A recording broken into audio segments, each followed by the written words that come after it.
Want to know if your English skills are improving and what your real learning level is? Get your language skills assessed with our free level assessment test. Just click the link in the description and sign up for a free lifetime account to get assessed.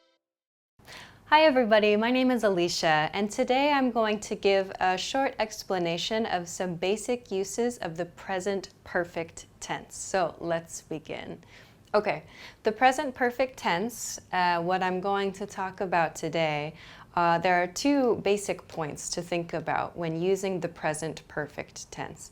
We use the present perfect tense first, number one, to express a life experience. So this can be a life experience you have had or a life experience you have never had. So we use this grammar point to talk about life experience, but with one key nuance. This life experience, it happened at a non-specific or an unimportant point in time. So the point in time when this life experience happened is not important in this sentence. In the sentence where you use the present perfect tense, the point in time where you had the experience is not the focus of your statement. The focus of your statement is just the life experience. So to give a visualization of this, on a timeline with past, present, and future, the present perfect tense is used to express a life experience at a non-specific point in time, meaning we use it for some experience you had at some point before the present, some point before the current conversation. So we use the present perfect tense to talk about a life experience that happened at a non-specific point in the past. So when specifically this experience happened is not important. This grammar point allows us to simply say that we have or have not had an experience. So this is the first grammar point about the present perfect tense, the simple use of the present perfect tense. The next point I want to talk about, though, is this second point, number 2 here. We use the present perfect tense to talk about an action that started in the past and continues to the present. The effect of an action that started in the past continues to the present. So this is a grammar point that's slightly different from number 1 that I talked about.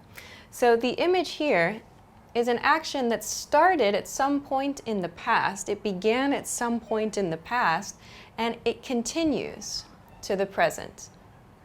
Or the effects of that action continue to the present.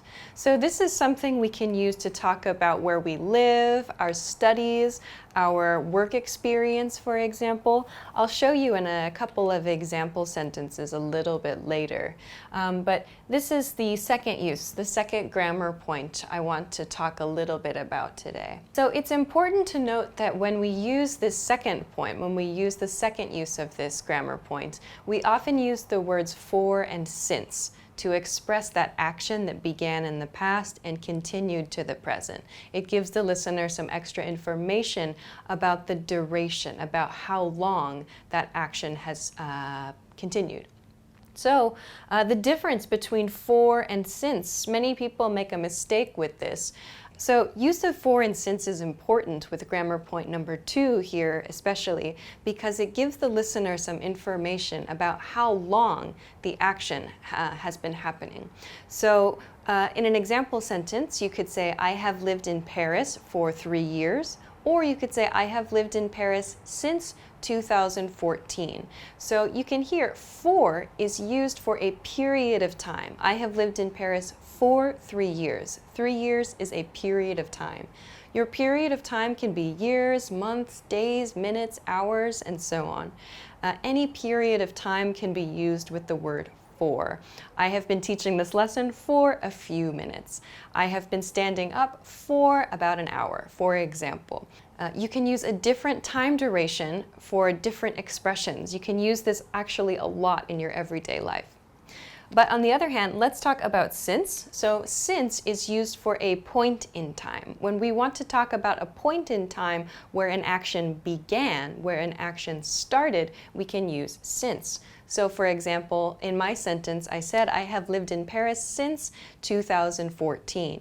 So that since shows the exact year when I started living in Paris. I have lived in Paris since 2014, and the action continues to the present. So we can use for and since to show when an action began, and we also know that that action is going to be continuing. That action will continue to the present. So these are kind of the two grammar points I'd like to talk about. Then lastly, I want to talk about how to make this grammar point, how to make the present perfect tense. So I have three categories here. There's positive statements, negative statements, and question statements. These are just the basic forms of these three types of sentences.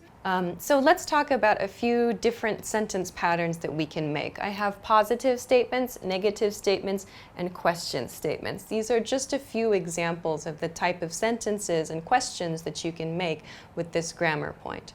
So first, to make a positive statement, we'll use have or has depending on your subject. If your subject is I, for example, we'll say I have, you have, and we have. For he and she has, she has, and so on. So depending on your subject, we will use have or has.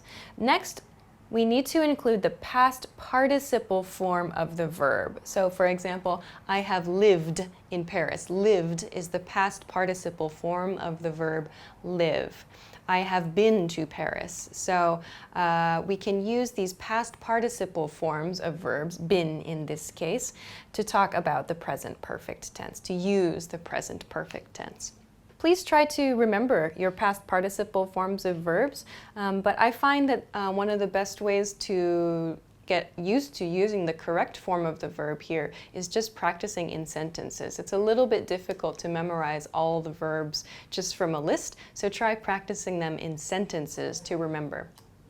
Let's talk then about how to make a negative statement. So a life experience you have not had. This is the sentence pattern that you can use to describe that. So again, depending on your subject, use have or has. I have, he has, and so on. Next, we'll include never. So I have never, he has never, they have never, you have never, and so on. So this never shows no experience. This is our negative expression. Then finally, we'll include the past participle form of the verb. So I have never eaten horse. He has never visited Italy, and so on. These make negative statements with never. Okay, and finally, a couple of different question patterns that we can use. There are a lot of different questions, yes and no questions, information questions. Let's take a look at a simple one, a simple yes-no pattern. So again, we begin with our has and have, depending on the subject here. So have you been, for example, with the past participle verb. Has she seen, and so on. So again, we need to use this past participle form of the verb when making our questions. You might have heard people use ever. I have here at the bottom this ever in this sentence style. Have you ever been to France? Have you ever eaten something? This ever, the nuance of this ever is in your whole life experience. So ever kind of amplifies, ever emphasizes the importance of your life experience. In your entire life, have you had the experience of something? This ever emphasizes your entire life's experience. If you say, for example, have you seen that movie? It sounds like maybe it's a recent movie. But if you say, have you ever seen such and such movie?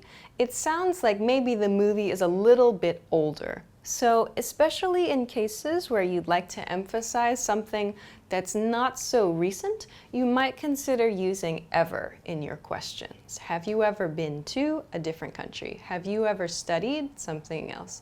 So using ever shows that maybe you're thinking about something a little bit further back, a little bit more in the past in someone's life. Okay, so now that we know this, let's take a look at a few example sentences that I've prepared. So first, I have they something something in Germany. So here I want to use the verb live, live. So the past participle form of the verb live is lived, and my subject here is they. So I need to use they have lived in Germany. This is a very, very simple sentence. They have lived in Germany. I'm using this simple structure, this simple grammar point number 1, which we talked about. So this is just a life experience. When did they live in Germany? We don't know, but it's just the experience that we want to focus on in this sentence. I could change the sentence to say, they have lived in Germany since 1999. In that case, it means they live in Germany now also. However, if they do not live in Germany, they only want to express their life experience of living in Germany, they could say, they have lived in Germany. They have lived in Germany only, that sentence. So please be careful. They have lived in Germany since 1999 shows they still live in Germany. Saying they have lived in Germany shows only a life experience. If you'd like to give more information about where they live now, do it in the next sentence. They have lived in Germany, but they travel around a lot, and now they're living in Paris, for example. So using the present progressive tense to give some more information in the next sentence. Okay, so here we see grammar point number 1 is being used in this first sentence. Let's take a look here at a negative sentence. I something something, never something something to Italy here. We have the subject I here. We know that it's a negative sentence because it's never, so we need to use I have never.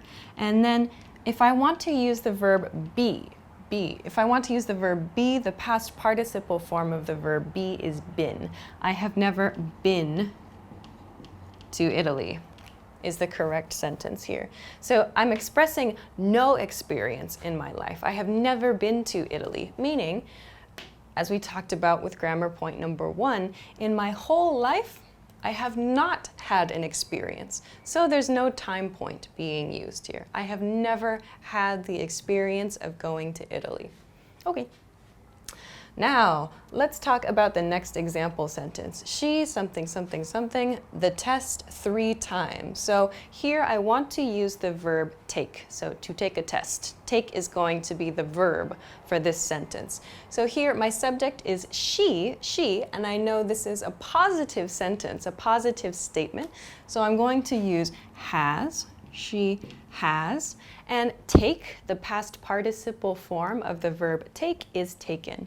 She has taken the test 3 times. So this sentence shows in her life experience, at 3 times, 3 points in her life, she has taken the test. So we don't know when she took the test, but we know she has taken the test 3 times at some point in the past. This is what this sentence teaches us. We don't know when, just that she has taken the test 3 times. Okay. Next, let's look at this sentence. Maybe a very useful sentence for some people who are watching this video on this channel. So this is I something something English for 2 years. Okay, so there's a big hint word here. I have the word for included in this sentence. Remember, we use for to talk about a time period, So that connects to grammar point 2, which we talked about over here. So remember, with grammar point number 2, for present perfect tense, we're showing an action that started in the past and continues to the present. Okay, so the verb I want to use here is study, study. So my subject is I, so I need to use have in this case. And the past participle form of study is studied. So I have studied English for 2 years. This shows us a length of time, a period of time, a duration for your studies. It shows your studies are continuing. You are still studying English. 2 years ago, you started, and you have continued since that time. You have continued studying for 2 years. So this sentence shows us that you have studied English and how long you have studied English. Lots of information here. Okay, let's talk about the next sentence, a question sentence now. Okay, so here my subject, I have he is here. So I know that because the subject of the sentence is he, I need to begin my question with has. Has he something something? So here I want to use the verb take. Take out the trash is sort of a set phrase. So the past participle form of take is taken. Has he taken out the trash? Meaning, perhaps today, at some point, has he taken out the trash? So maybe we don't know when, and when he took out the trash is not important. Just has he finished the task at some point today? So we use the present perfect tense for that. So we can use the simple past sentence, did he take out the trash? But the reason that it sounds a little bit more natural to say, has he taken out the trash, is because of this point we talked about here, the effects of that action. So if he did or did not take out the trash, it could affect the people around him or the environment around him. So, has he taken out the trash? If the answer is no, it might mean there's some negative effect in the environment. If the answer is yes, perhaps it means the people in the environment will be happy. There will be a happy effect of that. So this is the consideration. It's a very, very small point. If you ask, did he take out the trash? It's okay to use. But keep in mind though, you may hear people say, has he taken out the trash as well? And this is the reason why. The effect of taking out the trash is what's kind of the nuance of this expression. Great, so let's talk about the next example sentence. Which country something something use something something to? So in casual, kind of more everyday friendly spoken English, it's okay to end your sentence with a preposition, in this case to. So here I have an information question. Which countries, I need to use have or has here, plus you. So that tells me I should use have. Which countries have you? And I want to use, again, the verb be here. So I know it should be been. Which countries have you been to? So again, in your life experience, which countries have you been to? When is not important, just in your life. Where, which countries? Okay, let's look at the next one. You'll see I have a little apostrophe. Maybe you can see it on the screen there. There's a little apostrophe here, which is a pronunciation hint. So this is a yes or no question. You, something, something, never, something, something, a motorcycle. So motorcycle, the verb I want to use with motorcycle is ride. Ride, the past participle form is ridden. You've never ridden a motorcycle is the complete sentence here. So I mentioned this pronunciation hint. You have becomes you've in the contracted form, you've. So try not to use you have, he has, she has. Try to use that apostrophe VE or apostrophe S sound when you're speaking. You've never, he's never, she's never. Sounds a lot more natural and a lot more fluent as well than he has or she has or you have. So please try to use the contracted form here. So this sentence, you've never ridden a motorcycle, meaning in your life experience, you have never ridden a motorcycle. So this is a yes or no question. No, I've never ridden a motorcycle could be the answer. Or yes, I have actually ridden a motorcycle. So this is a simple yes or no question, but we use the negative form here. You've never? It sounds surprised. This sounds kind of shocked. Okay. Let's look at our next example sentence. We something something, never something something. The verb I want to use for this sentence is work. Okay, so the past participle form of work is worked. Here, okay. And we is the subject of the sentence, so we're going to use we have never worked internationally. In our life experience, we do not have the experience of working internationally. Okay, finally, they something something in Paris since 2015. So just as we practiced with this example sentence with for, here we see since. So this shows us that maybe a specific point in time, in this case 2015, is going to give us some extra information about this situation. So let's use the verb live again. We know that the past participle form of live is lived, and we'll use have because our subject is they. So they have lived in Paris since 2015. So this sentence shows us that in 2015, they moved to Paris and they have lived in Paris. They have continued living in Paris since that time. This sentence shows us that with since. Okay, so those are a few example sentences and a short introduction to how to use the present perfect tense, and also a little bit of information on using for and since. So I hope that this lesson was useful for you. If you have any questions or comments or want to try making a few example sentences, feel free to do so in the comments section of this video. Also, please make sure to like this video and subscribe to our channel if you haven't already. Also, check us out at EnglishClass101.com for more good stuff. Thanks very much for watching this lesson, and I will see you again soon. Bye! Hi everybody, and welcome back to EnglishClass101.com's YouTube channel. My name is Alicia, and today I'm going to give a short explanation of the difference between look, watch, and see. So let's get started. Okay, the first verb that I want to talk about is look. We use look when we simply want to explain that we are moving our eyes to something. Just moving the eyes is to look at something. There's no expectation that the item or the object we are looking at is going to change. There's no expectation that some change is going to happen. We're simply moving our eyes to something. Finally, when you use look and an object follows the verb, you need to follow look with at. So for example, look at that, look at me, look at that, look at her, look at him. All of these use at because an object follows the verb look. So look at that thing.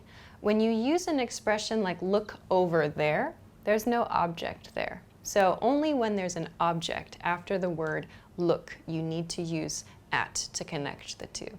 Okay, so remember, look is used when you're simply moving your eyes to something.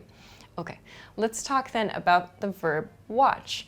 So we use watch when we want to focus our attention on something. So focusing your attention can be on something happening in front of you, like a performance. It can be movie, TV.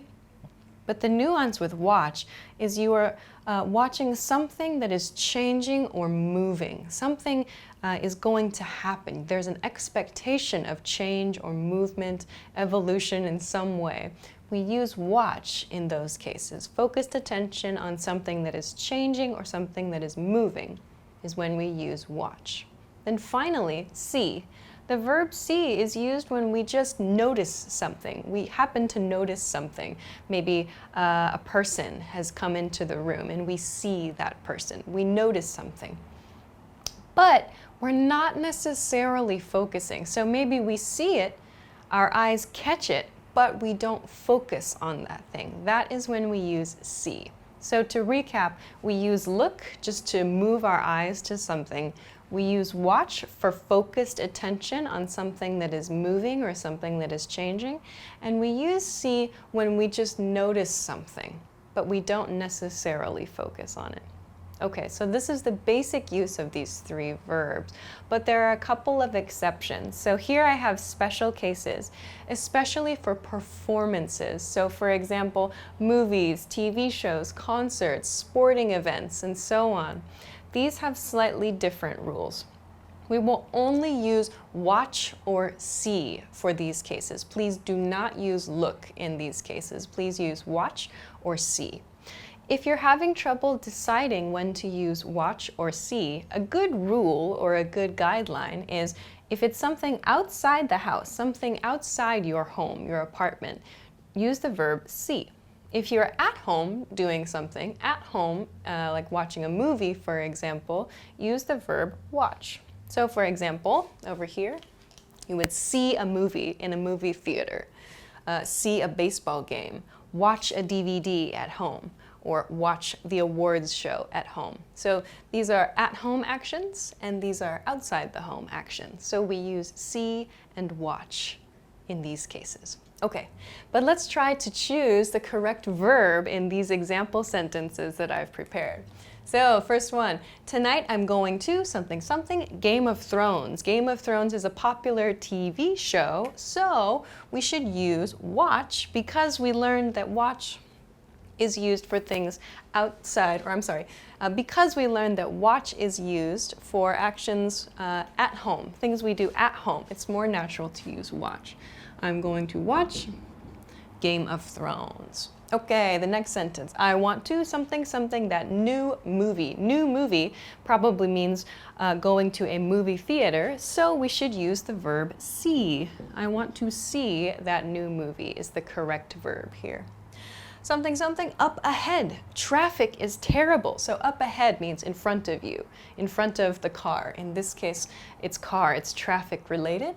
So up ahead, in this case, the speaker is asking the listener to move his or her eyes in front of them, to go up ahead with their eyes. So you can use the verb look. Look up ahead.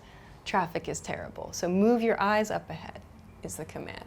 Okay, next one. Last night I stayed in and something something a football game. So stayed in means stayed home. I stayed at home. We use the expression stayed in.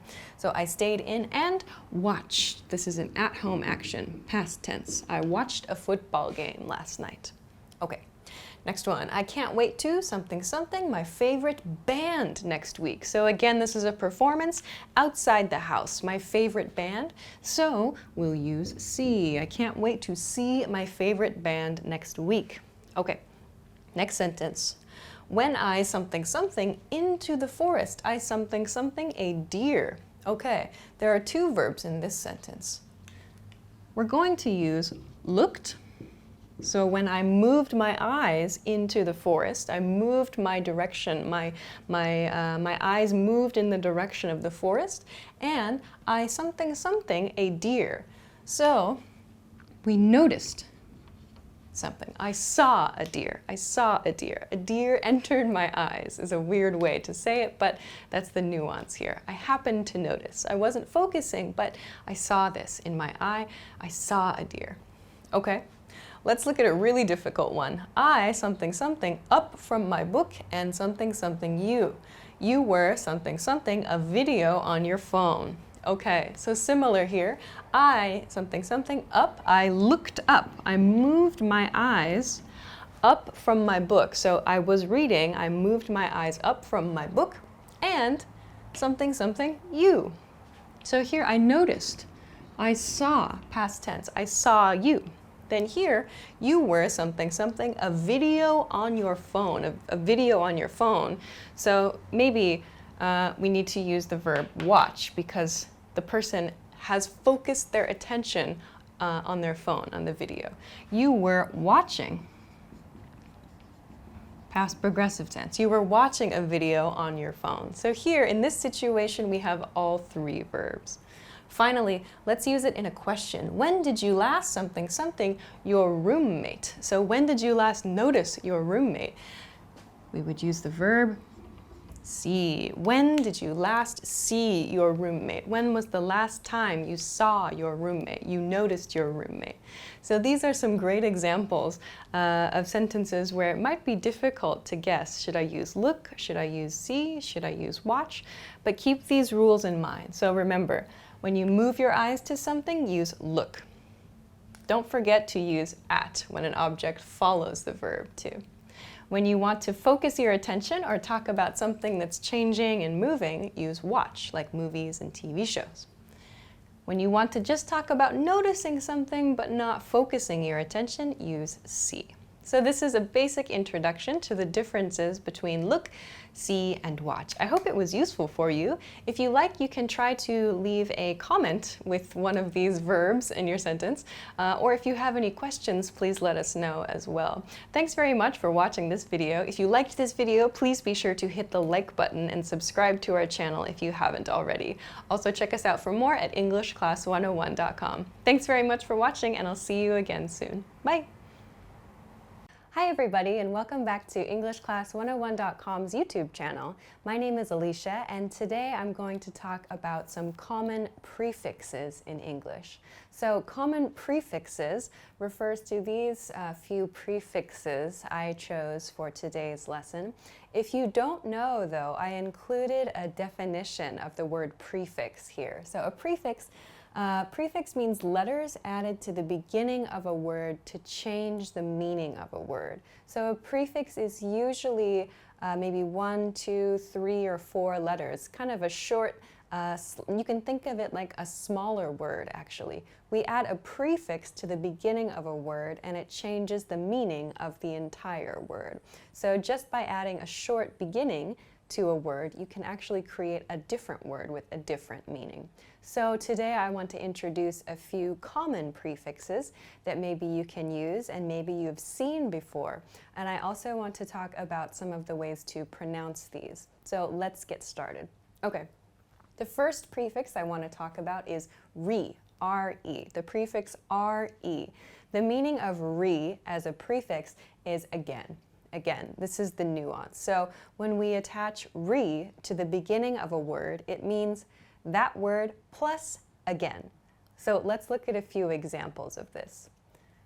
We have the word redo here. So the original word is do, but I attach the prefix re and it becomes do again. So redo a task, redo my homework, redo a test. It means to do something again, redo. The second example here is replay. So you can see the base word here is play. We use this word replay for sports, for video, for something that we can watch or listen to usually. So for example, replay a video, replay a song, replay this YouTube content, for example. So we use replay to play something again. Okay. The next word is reunite. So unite. Unite means come together.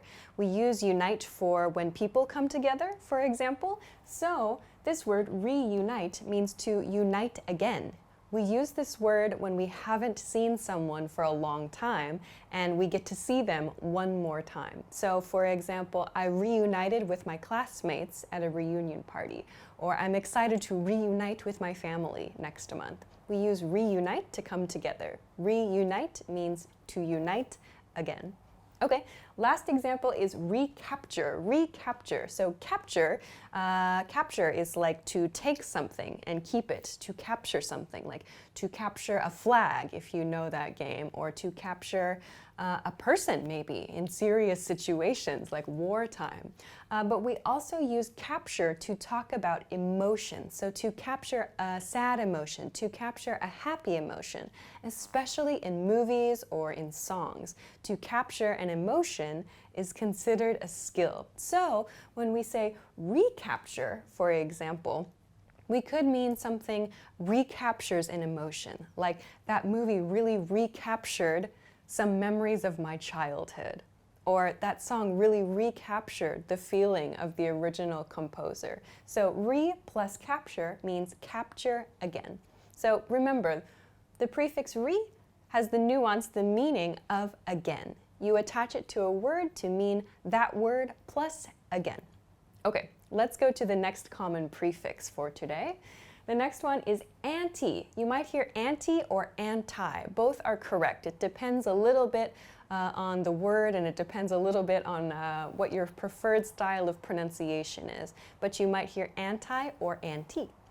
Let's look at a few examples and what it means. So anti or anti means against something. So you'll see in a few examples, anti or anti means against something, to oppose something else. So let's look at the first example.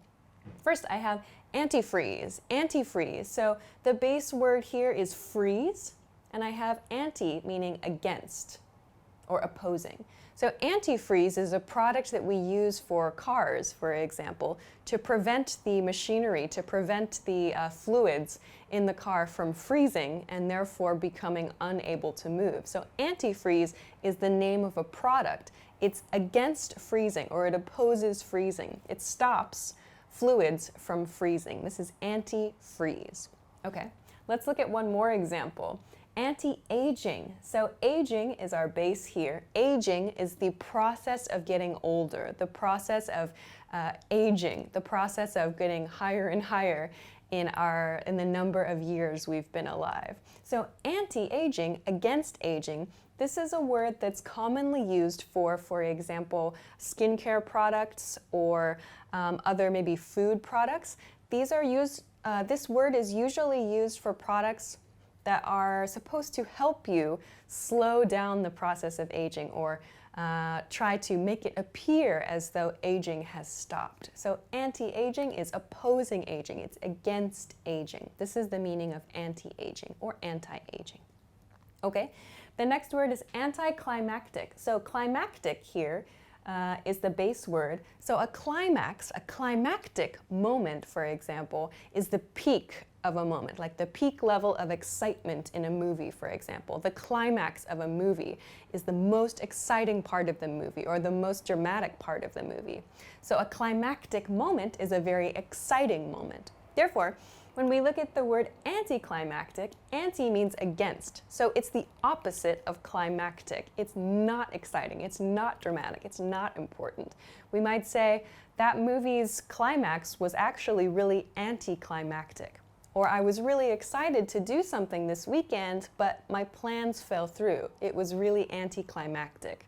So anticlimactic means not climactic, or it's the opposite of climactic. Okay, one more example, antihistamine, antihistamine. So histamine here is the base word. This is a word that's commonly found in allergy products. So if you have allergies, you might know about this word, histamine. It's a chemical, it's a compound. It's a compound that when you come in contact with something that gives you allergies, it creates your symptoms. It makes you, for example, have a runny nose or itchy eyes or maybe some skin problem, for example. Histamine causes that reaction, that allergic reaction. So antihistamines, this is a very common type of medicine, a very common drug. Antihistamines stops the histamine reaction, the allergic reaction. So anti meaning against, and histamine, that thing, that compound in you that causes an allergic reaction. So this is an antihistamine against histamine, commonly found in allergy drugs and medicines. Okay, so let's remember anti or anti means against or the opposite, opposing something. Okay, let's go to the next one for today. The next one I want to talk about is dis, dis. Dis is the next prefix. So dis means opposite or not something. Opposite or not is dis. So the first word here I have is disagree. Disagree. The first word's base word here is agree, agree, to have the same opinion as someone else, for example. But here I have dis, meaning opposite or not, which means disagree, meaning I do not have the same opinion. The opinion is different from someone else. I disagree with you. I disagree with that. Dis shows it's not agreement here. Let's look at one more example. I have the word disable here. Able, of course, means able to do something, or maybe available, for example. This is a word you might see a lot on computers, like disable a function or disable a device, for example. But able means we can use. Able means is available, for example. Dis, however, shows that it's not able to be used, or we cannot use it. This makes it a negative. So we could say disable a USB device or disable my access to this file, for example. Means become unable to do something as a verb. Okay, let's go to the next example, disrespect. Disrespect. So respect is the base here. Respect meaning to be humble to, or to show respect for someone. But disrespect shows not respect here. So don't disrespect your boss, or don't disrespect your parents, or she really disrespected me. Showing lack of respect, no respect, is what disrespect refers to. Okay, one more, obey is the base word here for disobey. So obey means to listen to. To listen to a command and to do that command is obey, the meaning of obey. However, disobey means not obey, or the opposite of obey. So to disobey a command is to listen to a command and not do that, to do something different. So the military personnel disobeyed the president's orders, for example, or I disobeyed my boss's requests last week, for example. So disobey means to not obey something. So each of these we see dis. Dis means opposite or not. Dis is the prefix in each of these examples. Okay, let's continue to the next one. The next one is X. X. Maybe many of you are familiar with X already, but X means former, past or former. So it used to be, but is no longer the case. This is the meaning of X as a prefix. So some examples, ex-girlfriend, for example, ex-girlfriend, ex-boyfriend, ex-husband, ex-wife. We can use these for a former relationship. My ex-girlfriend, my ex-boyfriend, my ex-partner, maybe some of you. So whatever word you choose to use for your romantic relationships, you can say ex to talk about your past or your former romantic relationships. In a work setting, you can use ex-boss. The base here is boss, so your former boss. If your job changed or your boss changed, you can use ex-boss to talk about that. Here, for maybe more government or maybe more company-related vocabulary words, we have ex-president. So ex-president is the former president of an organization. Ex-president. We could use this for governments as well. The ex-president of the United States, the former president. Okay. Finally, ex-roommate is another one. So someone you used to share a room with, your ex-roommate, your former roommate. We use ex to talk about the former of this case. All right, so please remember ex as a prefix means former. Let's go to the last one for today.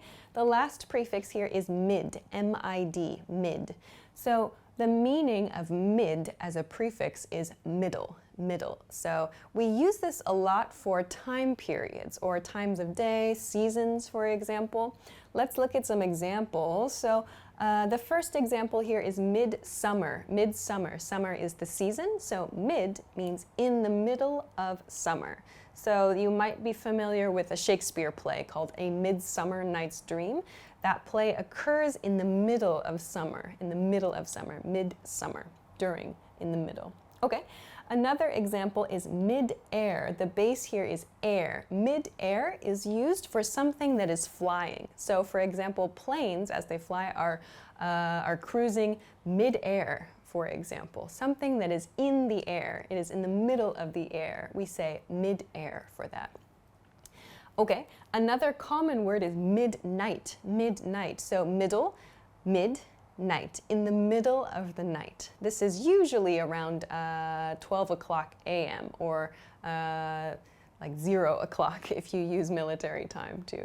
Then the opposite is also true, midday. Midday is the middle of the day. Midday, maybe about 12 o'clock p.m. or noon, for example. Midday is the middle of the day. So let's remember that the prefix mid means middle. Okay. So these are a few common prefixes. There are a lot, actually. There are a lot of different prefixes, but these are a few that are fairly common. So try them out. Of course, not every word can be paired with a prefix. Try it out and see what the correct one is. These are some examples of some correct words that you can use, but not all words can be paired with every prefix, so please be careful about that. Okay, thanks very much for watching this episode. I hope that this was useful for you. If you have any questions or comments or want to try out a word, please let us know in the comment section of this video. Also, please be sure to like this video and subscribe to our channel. Check us out too at EnglishClass101.com. Thanks very much for watching this episode, and we'll see you again soon. Bye! Hi everybody, and welcome back to EnglishClass101.com's YouTube channel. My name is Alicia, and today I'm going to talk about some common prefixes in the negative. So these are common prefixes, but they all create a negative meaning in the word that they are attached to.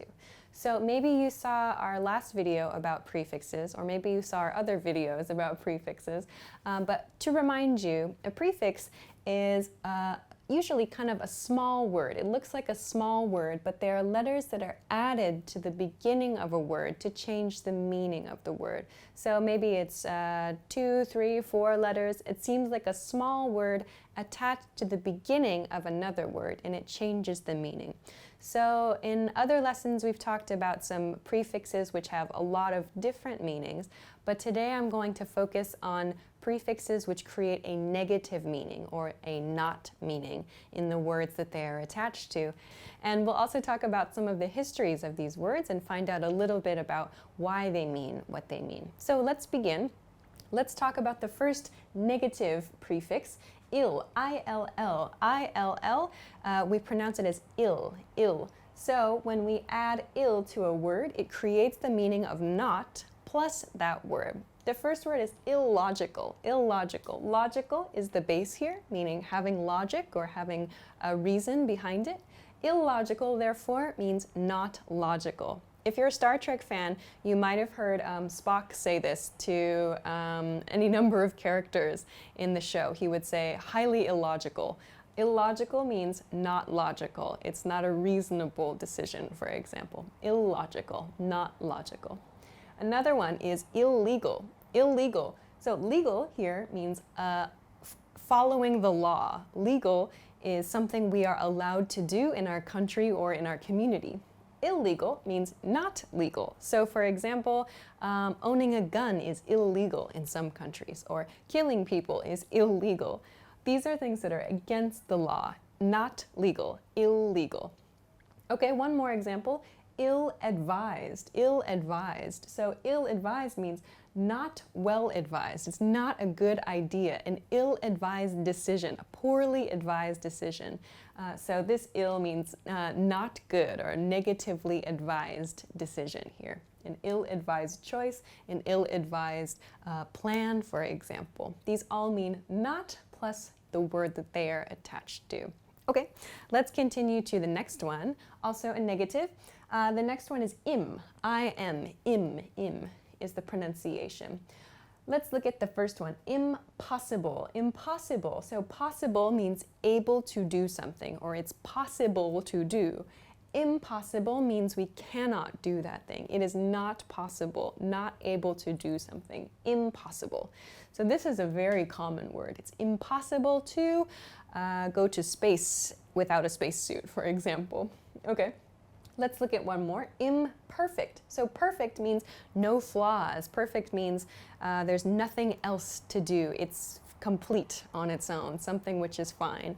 So imperfect means not perfect, not perfect. This is an imperfect solution, an imperfect dinner, for example. Something that is not perfect is imperfect. Okay, one more. This word is impeccable, impeccable. Now this is an interesting word. This root part, peccable, this peck part comes from a Latin word which means to sin, to sin. So to sin, plus we have this able part which means able to, and we have this word peck which refers to the Latin meaning sin or to do a bad behavior. Then we finally have im here, meaning not. So in other words, not able to sin or not able to do something bad. In modern English, impeccable means flawless or perfect or really, really nice. Something that's very, very good is impeccable. So for example, she speaks French impeccably, perfectly, flawlessly, beautifully. Or this was an impeccable lunch. This is usually used in situations where something is really, really high quality or really good. Impeccable, impeccable. So this is an interesting word with this im prefix attached. Okay, let's look at some more. Next, let's go to in, I-N, in. We attach in to make words have the opposite meaning. So next, indistinguishable, indistinguishable. So here again, we have able, yeah? Able, we saw in impeccable too, right? So able, meaning able to do something, plus we have distinguish. So distinguish means we can understand the differences between two things, two or more things, to distinguish something, and able to distinguish something. Here within, we see not able to distinguish or not able to understand the differences between two things. So the word indistinguishable, when comparing two objects or two or more of something, we can't tell, we don't know the difference between these things. They are indistinguishable. So for example, the breads that I bought at the store, although they were from different brands, were indistinguishable in terms of taste. They had the same taste. Or those two buildings are indistinguishable. They look exactly the same. Okay, let's look at another one. Indeterminate, indeterminate. So determined, the root here would be determined. So to fix or to decide, to determine something, usually like a date or a deadline or an amount of something, to determine something. However, in means not. So not determined. This is used for something that has not been chosen, not been decided. So an indeterminate number of people or an indeterminate amount of time. So a time that has not been decided, a number of people that has not been decided is indeterminate. Okay, one more. The word invincible, invincible, maybe you know this word. So this part we see in, the prefix, meaning not, and then vincible. Here again we have this BLE. In this case we have IBLE, but you can see able and ibble here. They have kind of the same sound, yeah? They both refer to the ability to do something. So we also have this vince right here. This comes from the Latin word, a Latin word which means to be conquered. So to be able to be conquered is essentially what's happening here. Able to be conquered. However, in being attached means not able to be conquered. Invincible. So if you play video games, for example, you know that in some cases there's like a special bonus, like when Mario gets a star, he becomes invincible. You cannot kill him. You cannot conquer him. Invincible. This is the word, the meaning, the Latin roots of the word invincible. Okay, let's go to the next one. IR, ear. Ear is the pronunciation. It sounds like the body part, ear. Irresponsible, for example, is our first one. So responsible here. Responsible meaning can take care of tasks, can do the things you are supposed to do. Someone who is responsible can be relied on, for example. So irresponsible means not responsible. Like my coworker is so irresponsible, he never comes to work on time. Or my roommate is so irresponsible, I have to wash all the dishes. So irresponsible, not responsible. Okay, another word, irredeemable, irredeemable. So again, we see this A-B-L-E ending, able meaning able to, and redeem, redeem. So redeem we can use, for example, with like a coupon or some kind of bonus at like a supermarket or at a store or something. So to redeem something means to receive something in exchange for something else.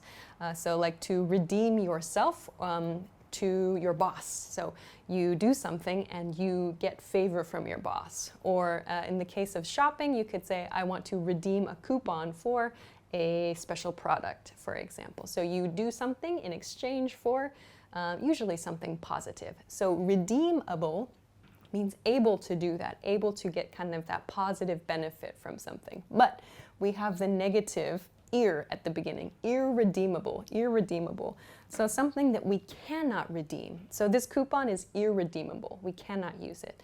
Or this was an irredeemable offense. So someone does something and they cannot redeem themselves in the future. Irredeemable.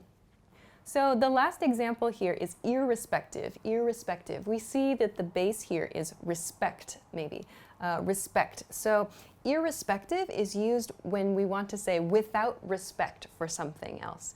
So we don't respect something, or someone does not respect an established standard or an established order, for example.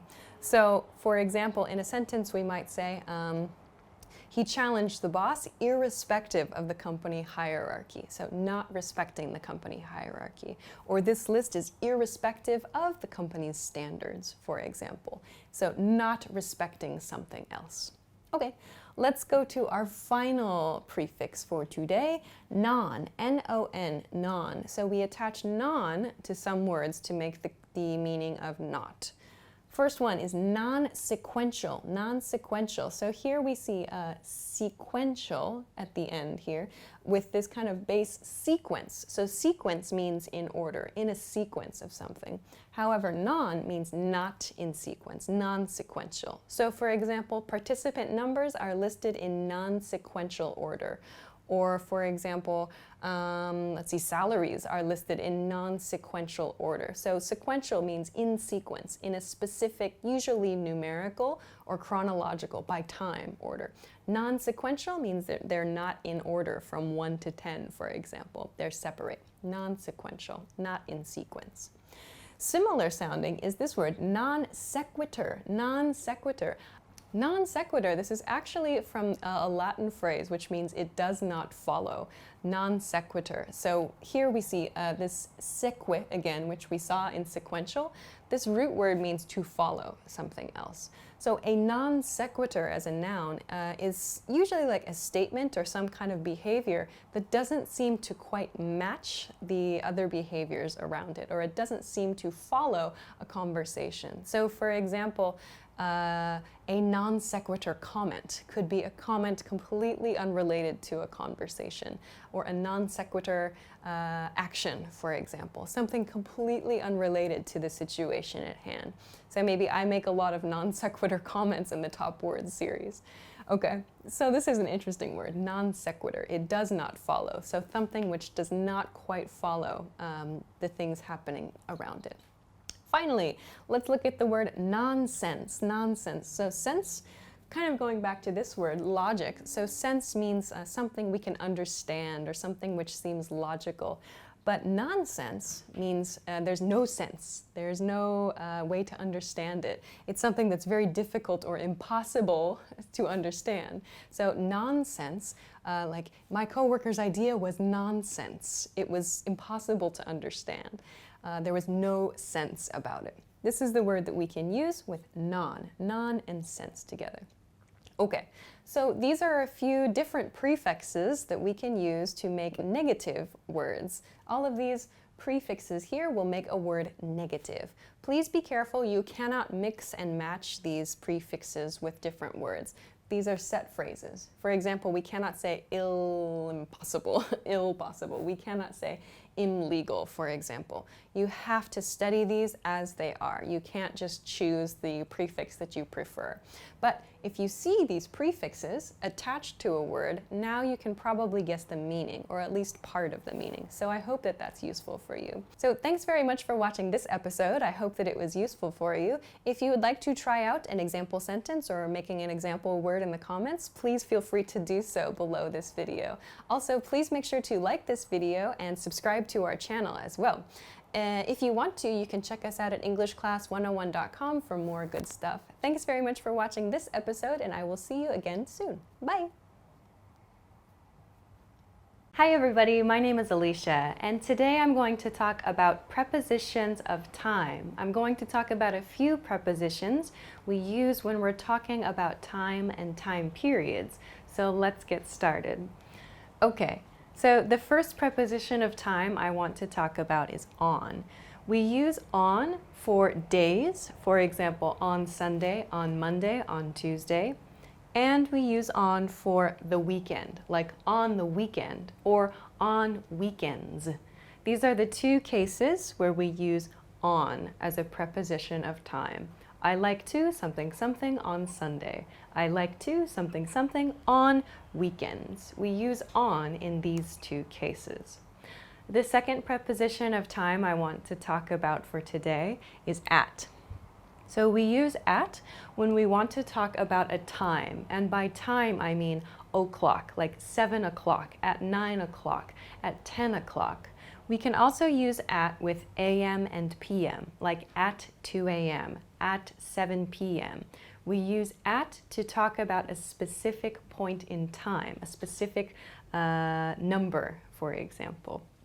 We also use at with the expression at night, at night. I like to something something at night. I usually something something at night. We always use at in this case.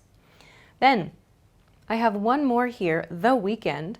You'll see I used the weekend for on here, but in British English, I speak American English. In British English, you might hear at the weekend instead of on the weekend. So at the weekend is something you might hear depending on where you are or depending on the people with whom you study. But for me, I prefer to use on the weekend. Okay, let's talk about in next. So we use in for a lot of different cases, as you can see. We use in for months, like in September, in October, in November. We use it for seasons, like in summer, in spring, in fall. We use it for expressions like in the morning, in the evening, in the afternoon as well. In the morning, in the afternoon. We also use in for periods of time, so minutes, hours, and years, for example. So in 5 minutes, in 3 years, in a few seconds. If you want to talk about a period of time, you can use in to explain that. So we use in for a lot of different cases. The last thing I want to talk about, though, is a situation where you don't need to use a preposition at all. When you use this plus weekend, like this weekend, or this morning, or this evening, or this month, this September, this October, you do not need to use a preposition in this case. We'll practice in just a moment, but this is a very common mistake. If you use this before one of these expressions, you do not need to include a preposition, so please be careful. Okay, so with this information, I want to try a few example sentences that I've prepared here. The first one is, I have to leave something something 5 minutes. 5 minutes is a period of time, so we know the correct preposition is in. I have to leave in 5 minutes is the correct answer here. Next, what are you doing? Something something. December, December. So we know December is a month.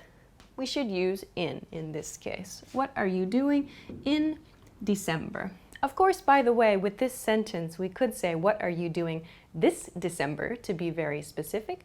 But in this case, for a preposition, we should use in. Okay, next sentence. I'll meet you at the restaurant 6 p.m. 6 p.m. is a time, So we know that we should use at. At 6 p.m., at 6 p.m. Okay, next, your plane leaves something something 2 hours. So 2 hours, again, is a period of time, Therefore, we should use in. Your plane leaves in 2 hours is the correct sentence here. Okay, next, they're going to France something something this summer. Here is a big hint word, this, therefore no preposition is needed in this case. They're going to France this summer, no preposition here. Okay, next, he's meeting us in the station something something noon. So noon, I've used the word noon here, but noon is a time. It means 12 p.m., yeah? So because it's still a time, we should use at. At noon is the correct sentence here. Okay, next, can you meet me at the cafe something something 2 p.m. So 2 p.m., here we have another time. At 2 p.m. is the correct answer here. Okay, next, I like going hiking something something weekends. Weekends. So we learned over here that we use on to talk about weekends. Weekends, in this case, multiple weekends. So I like going hiking on weekends is the correct answer in this case. Finally, it's hard for me to wake up something something the morning. So we saw here morning is used with in. So, in the morning is the correct answer for this sentence. So with a little bit of practice, and as you use these phrases, not just with a single preposition, but as you use these in longer sentences and as part of phrases, it will become easier to remember which is which and which one you should use at which time. So I hope this was useful for you. Also, if you're interested in seeing a different explanation and some different example sentences, please check out the live stream that we did about this topic. You can find it on our YouTube channel. Thanks very much for watching this episode. If you have any questions or comments, please let us know in a comment below this video. If you liked the video, please make sure to give it a thumbs up and subscribe to our channel too. Check us out at EnglishClass101.com for more information as well. Thanks very much for watching and see you again soon. Bye! Did you take your free level assessment yet? Here's an extra bonus resource you'll get when you take the assessment. When you receive your result and learning level, you also unlock a free language course for your specific level, so you can start learning and level up your language skills. Just click the link in the description to get access. Hi everybody, my name is Alicia. Welcome back to our English class channel.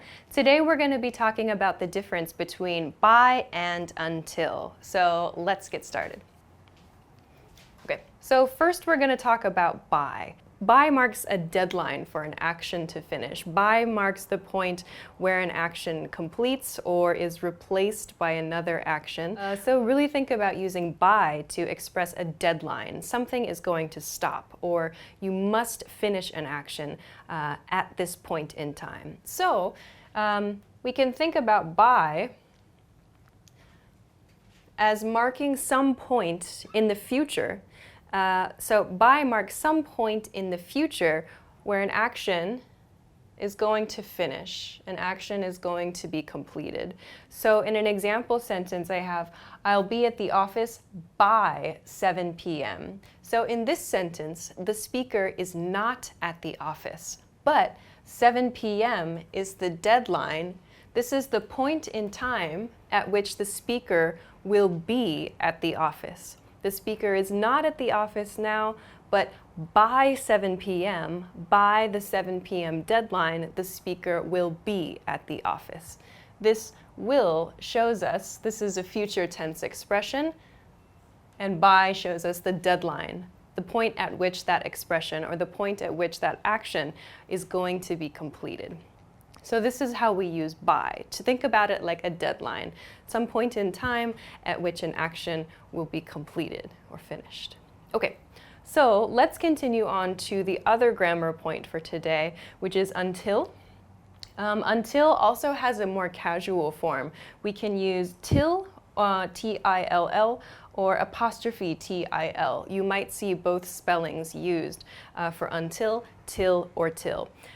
In most cases, it's good to use until. In casual speaking and maybe in casual writing, you can use the casual form. But until is always polite and is always correct. Okay, so when we use until, let's talk about when to use until. We use until to talk about a continuing situation or a continuing state now in the present or in the future, but it's going to change or stop. So the key difference, one key difference here perhaps, is a continuing situation, a continuing state. With by, the nuance is a deadline. Something is going to finish at a deadline. Here, however, until gives us the nuance of something that's continuing. Something true now, for example, but that may not be true in the future. Until marks the point where that action or that state is going to finish or change. Okay, so we can think of it rather than as a deadline, as a key point in the future somewhere where action A continues until a point where we use until, and then a second action begins. Something is going to change at the until point. With by, however, we don't have the nuance of an action changing. We only have the nuance of a deadline. So here, until is used to show that something different is going to happen, or something will finish, but there's going to be a change after the until point. So for example, this sentence, very similar to the by example sentence, is I'll be at the office until 7 p.m. So here we have the future tense I will. I'll be at the office until 7 p.m. This sentence shows us the speaker is at the office right now. However, at 7 p.m., until shows us that 7 p.m. is the point at which the situation or the state is going to change. So at 7 p.m., the speaker is probably going to leave the office.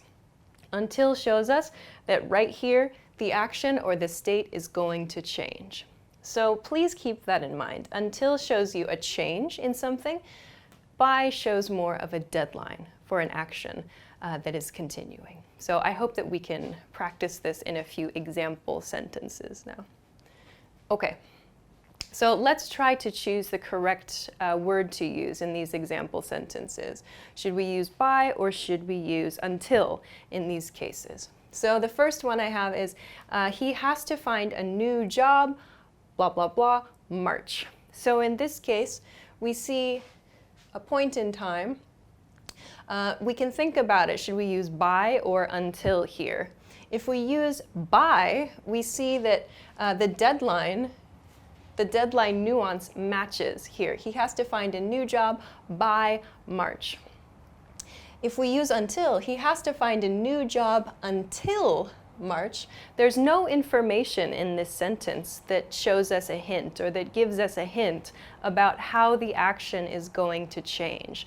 Until does not make sense for this question, so we should use by in this case. He has to find a new job by March is the correct answer for this sentence. In the second sentence, I'm not going to go to bed, blah, blah, blah. I finish this movie. So in this sentence, we have at the end, I finish this movie. So there's some action maybe that's continuing here. And we have another action. I'm not going to go to bed. In this case, it's a negative. So there are two actions here. This is a pretty good hint that there's an action that's going to change at some point, instead of the nuance of a deadline. So for this sentence, until is the best answer. I'm not going to go to bed until I finish this movie. This shows us that at this point, the point where I finish the movie, I'm going to go to bed. This marks the change in the continuing state or the continuing situation. So the next sentence is they need to write their reports, blah, blah, blah, tomorrow. So this sentence, there's no change in the sentence. We don't have any hints about some kind of different action that's going to happen. Instead, we have maybe what seems to be a deadline, some requirement here too. So if we try to use until, it doesn't make sense. There's no changing action. We can't guess about what might happen in the future or a change that might happen. So by is the best answer here. They need to write their reports by tomorrow. Tomorrow is the deadline. So we can guess that tomorrow is the deadline here. By shows us that it's the deadline in this case for this task. All right. Let's take a look at something a little bit different. Here we have, we can't leave the house, blah, blah, blah, your mother calls. So again, there are two situations, there are two actions involved in this sentence. We have leave the house and your mother calls, makes a phone call. So because there are two actions here, we can guess that there's some change that's going to happen. So because we learned that until marks a change in actions, we know that until is the better answer here. Okay, we can't leave the house until your mother calls would be the correct sentence here. All right, So let's look at the next sentence though. This one is a tricky sentence. This one is a little bit difficult. We have, I'm not going to be there, something, something, 8 p.m. So here we have 8 p.m. at the end of a sentence, which looks like a deadline, right? We have going to be there. So should we use by or until for this sentence? It's difficult because actually both are okay for this sentence. I'm not going to be there by 8 p.m. is correct, and I'm not going to be there until 8 p.m. is also correct. However, the meanings are very different. Just as we practiced in these two sentences, I'll be at the office until, I'll be at the office by 7 p.m., the same is true here. I'm not going to be there by 8 p.m. means I'm not going to be there at 8 p.m. It's not possible for me. I can't go. However, I'm not going to be there until 8 p.m. This sentence means after 8 p.m. or beginning at 8 p.m. and after I'm going to be there. So please be careful. In some cases, both by and until are correct, but they change the meaning of the sentence. Okay, let's continue to another example. So the next example sentence is also a little bit difficult. It's, if my date doesn't arrive, something, something, 7 p.m., I'm leaving. Okay, so here we do have two actions. Doesn't arrive, my date doesn't arrive, a negative point, and I'm leaving. So it seems like there are two actions here. However, we have this 7 p.m. This marks a deadline, right? So if my date doesn't arrive, there's some deadline here. If this is not completed, something is going to happen. The person is going to leave. So in this case, 7 p.m. is showing a deadline. So we have to use by. If my date doesn't arrive until 7 p.m., we could use that, but it doesn't sound so natural. So the nuance again here is of a deadline. There's something that is going to happen at 7 p.m. 7 p.m. marks the end point in this situation. So we use by here. Okay, let's go to the next pair. Again, these are very interesting points. We have to leave the beach, blah, blah, blah, 10 a.m. And we have to stay at the beach, blah, blah, blah, 10 a.m. Okay, so these two sentences I included because I wanted to show the emphasis of changing actions and continuing actions. So we can see the verbs are different here. In the first sentence we have leave. So this is a change, leaving a location. In the second sentence I have stay, which shows a continuing action, stay in one place. So here, as you can guess then, we have to leave the beach, blah, blah, blah, 10 a.m. Some change, some deadline. So we'll use by to show our deadline. In the second sentence, we have to stay at the beach. Stay shows a continuing action, and then it's going to finish here. So we'll use until. We have to stay at the beach until 10 a.m. This shows us a continuing action, and maybe at 10 a.m. we'll leave the beach. All right. Let's go on to the next sentence. I'm not going to travel abroad, blah, blah, blah. I learn English. Okay, so here there's no time point. There's no 10 a.m., 8 p.m., tomorrow, and so on. So this is a little more complex maybe. We have travel abroad and learn English. So it seems there's no real deadline here. But we have maybe a change. Maybe this shows us some kind of change. Learning English marks a change. So I'm not going to travel abroad until I learn English. This shows us that something different is going to happen in the future, so we should use until to mark that change. Okay, our last example sentence for today is we told him to wake up, blah, blah, blah, 6 a.m. So once more, our last sentence may be a little bit simple, but 6 a.m. shows us an action, sort of this deadline. You can see a lot of these use a time to mark a deadline for an action. So here, we told him to wake up by 6 a.m. This is the point at which something must happen. So we should use by here. Okay, great.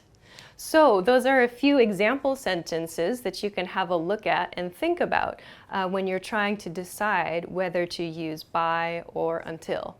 Keep in mind, however, there are some cases where both by or until are correct, but the meaning is going to change significantly depending on the one you use.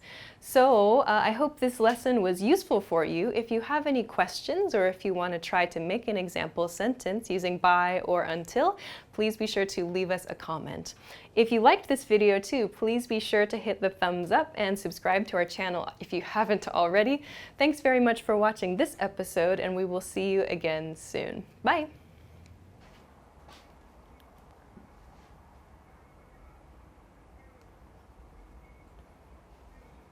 Hi everybody, my name is Alicia. Today we're going to be talking about simple past tense. We're going to talk about how to make simple past tense statements in English. So let's get started.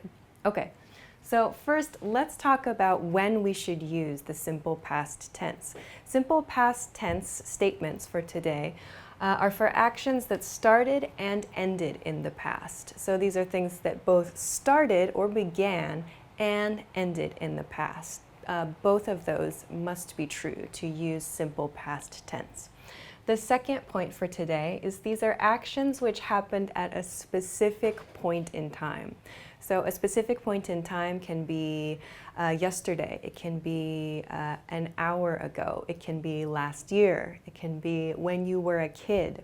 All of these are a specific point in time, but the key is that we know when the action happened. So specific point in time is point 2 for this grammar point.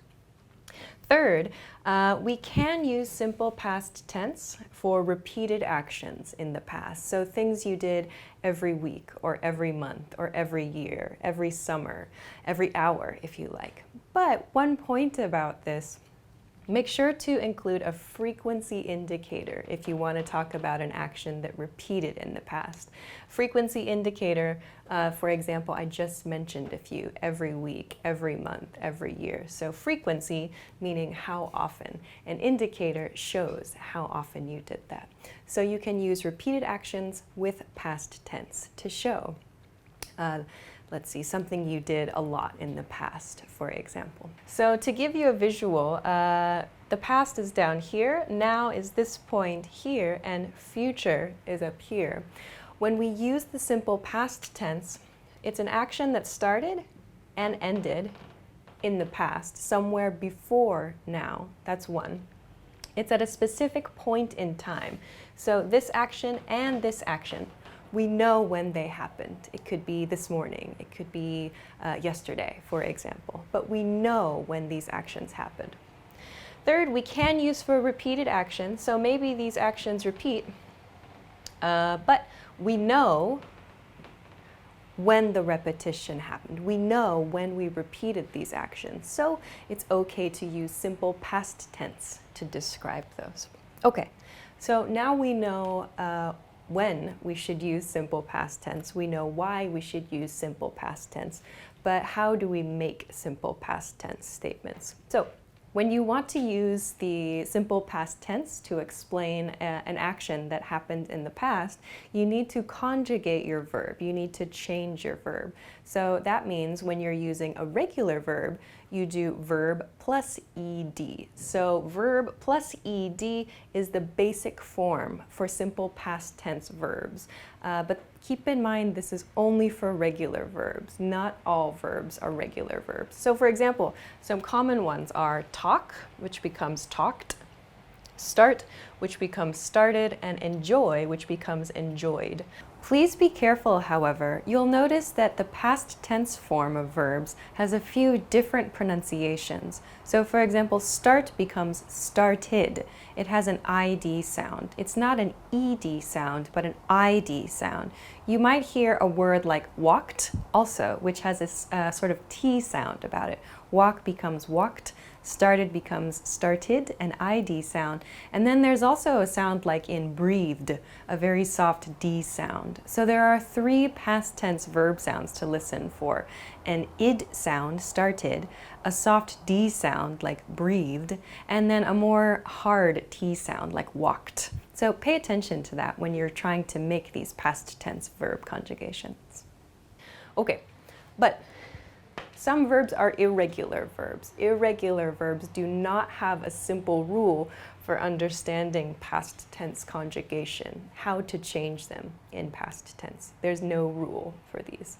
You simply have to practice. You have to remember them, read them, listen to them, until you can remember the correct conjugation, the correct way to change these verbs into the past tense. So, for example, some common ones are eat, which becomes ate, speak becomes spoke, and make becomes made. If you see a verb somewhere that seems a little odd, or you're not sure what the present tense form would be, you can check a dictionary and try to remember it from there. So now we've talked about simple past tense irregular and regular verbs. Let's try to use them to make some sentences. I prepared a few example sentences, so let's take a look. Okay. First sentence, he, something, something, a towel and sunglasses to the beach. So the verb here is bring. I want to use the verb bring. Bring, however, is an irregular verb, so I can't use the ED rule for regular verbs. The correct conjugation is brought. B-R-O-U-G-H-T. He brought a towel and sunglasses to the beach. This is the correct conjugation here. So bring is an irregular verb. Okay. Let's go to the next sentence. They, something, something, to the gym every day last week. So here I'm showing you a repeated action. Here I'm using every day. This is a frequency indicator. How often did I do that action? And last week shows the specific point in time. So I'm using both of these 2 points in addition to a simple past, the basic simple past structure here. So the verb that we want to use here is go, but go is an irregular verb, so we can't use goed, for example. Go changes to went in the past tense, so went is the correct answer for this sentence here. Okay. Let's try the next one. I, something, something, to tell my boss about my schedule. So the verb I want to use here is forget. Forget is a very useful word, I think, to remember.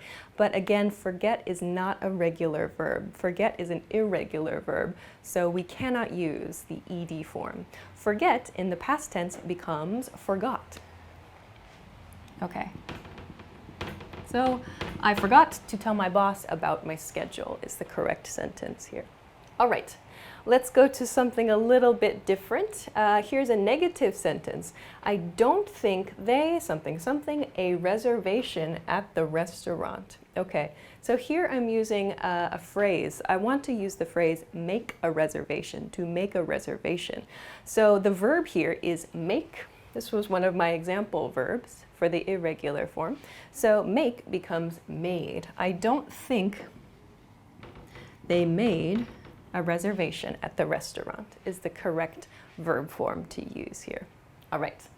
The next sentence, we, something, something, junk food almost every day last month. So here, again, I have every day, but I have almost here. So almost every day, not every day, but close to every day. And then last month. Last month is my specific point in time in this case. So here we have junk food. That means that the verb we want to use is probably eat. And we learned that eat is an irregular verb. There's no rule for conjugating this. We just know that eat becomes ate. We ate junk food almost every day last month. Great. Okay. So next sentence has 2 spaces for verbs, actually. Okay, so the next sentence that I've prepared, I included because a lot of my students ask about how to report information. When you want to report information, share something that you heard from a friend, a past tense action, you need to conjugate the reporting verb. For example, say becomes said, or hear becomes heard. You need to conjugate this verb, and you need to conjugate the information that you heard. So there are two past tense conjugations that should happen when you report information. Let's take a look. So here we have she something something, she something something, a great time at the party. So here, she blah blah blah, a great time at the party. So we use the expression to have a great time, to have a great time. Again, have is an irregular verb, so we conjugate it to had. She had a great time at the party. Okay. But then to report your speech, so someone gave you information, past tense, give becomes gave you information. So the verb for giving information, a neutral way to pass information is say. So to conjugate say into the past tense, it's an irregular verb, so we use said. Say becomes said. So she said she had a great time at the party. Okay. Please be careful of your pronunciation with the word said. A lot of people I've heard use said. Said is not correct, so please use said. It sounds like S-E-D, the pronunciation, but it's said. S-A-I-D is the spelling. Say becomes said. She said she had a great time at the party. Okay, so last one. Okay, so the last example sentence for today includes spaces for a few different verbs. I included this because I wanted to show you that you can use a lot of different information in one sentence just by connecting your past tense verbs together. So let's take a look.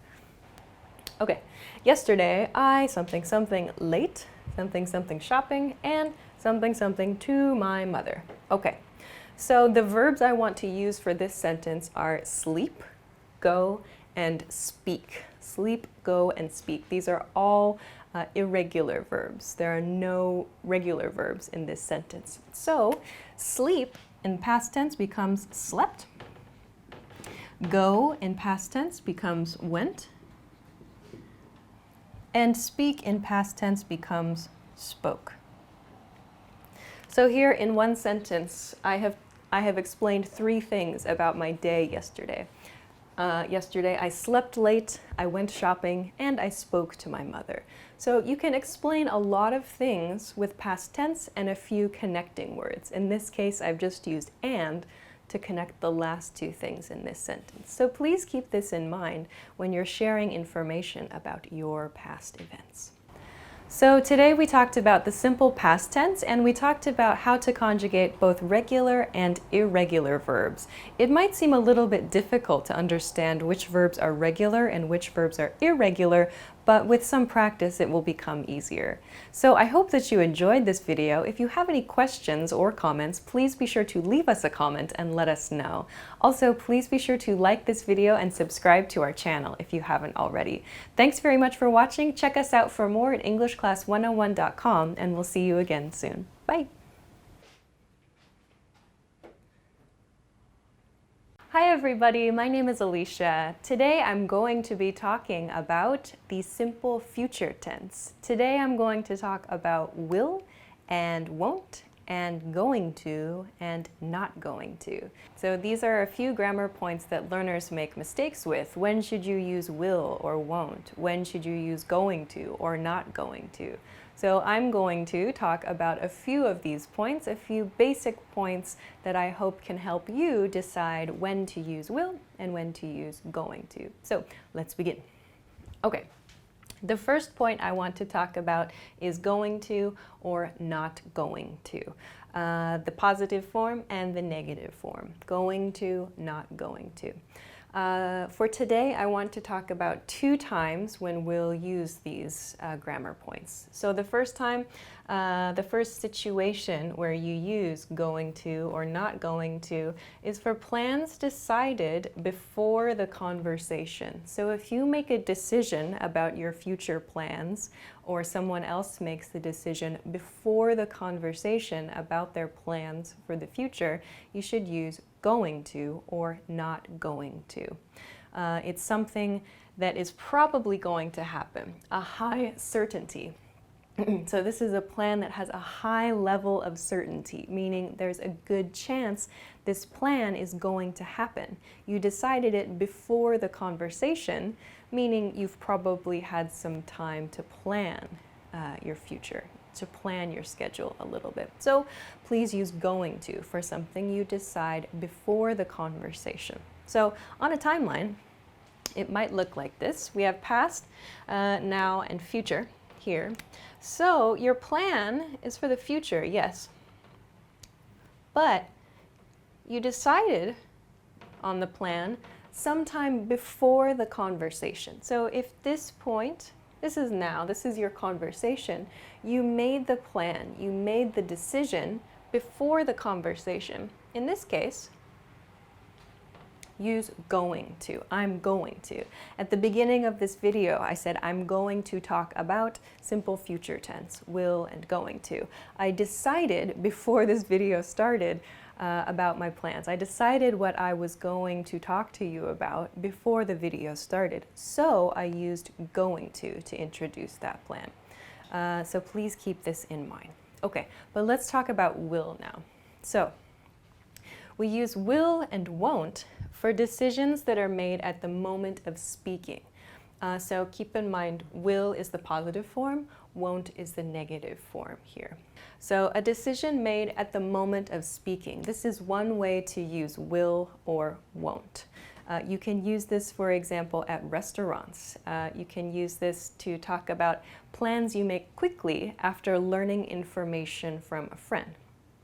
Keep in mind, will and won't tends to have a lower certainty. There's a lower chance the plan is going to happen because you made the plan at the moment of speaking. Going to is used for plans made before the conversation, but will is used for a plan made spur of the moment or a very quick plan you've just made. So that's kind of the image. Is the decision you just made? Use will or use won't in those cases. If you made the decision before the conversation, there's a good chance you should use going to. So, to go back to our timeline here, if going to is used for a decision you made in the past about your future plans, will is used for a decision you make in the conversation, during the conversation. The plan can be any time in the future, but the decision, the point at which you make the decision, is the difference here.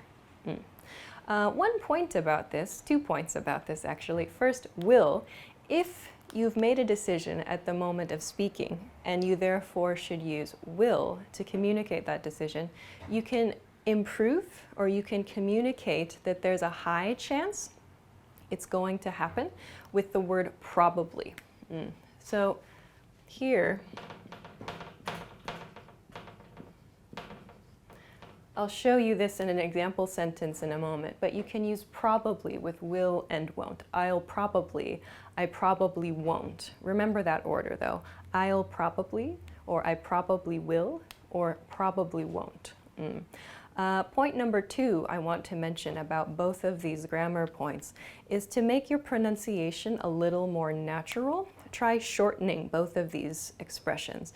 Going to shortens to gonna, G-O-N-N-A, gonna. I'm gonna, I'm not gonna. This sounds much more natural, at least in American English. For will and for won't, when you use will, use the contracted form with your subject. For example, I will becomes I'll. You will becomes you'll. They will becomes they'll. Using the contracted form sounds a lot more natural in everyday conversation. It's correct to say you will, they will, but it sounds really stiff and unnatural. So please use the contracted form to sound a bit more natural. You can use the contracted form with probably for will. I'll probably, they'll probably, we'll probably. These are all pretty good. Okay, so let's practice using them. All right. First example sentence, maybe something something, go hiking tomorrow. So how do we know? Is this a will sentence or a going to sentence? We have a hint here, maybe. Maybe. So meaning there's a low level of certainty, perhaps, a low chance that this is going to happen. So let's say maybe I'll go hiking tomorrow. This is probably the best answer. Maybe I'm going to. While you can communicate the idea, yes, it sounds like you decided your plan before the conversation, but you're using maybe. So it doesn't quite match. Instead, use I'll. Maybe I'll go hiking tomorrow. Okay, let's look at the next sentence.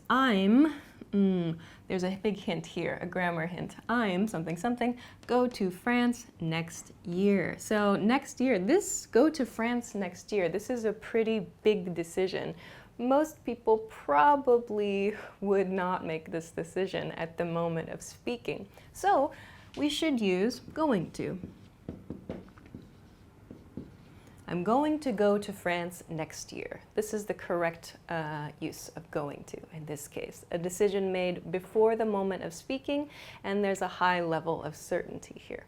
Okay, let's look at the next one. I decided, here's a hint, past tense decided, if you watched a different video. I decided that I'm something something, go out for dinner. I'm too tired. Okay, so past tense, this shows us a big hint.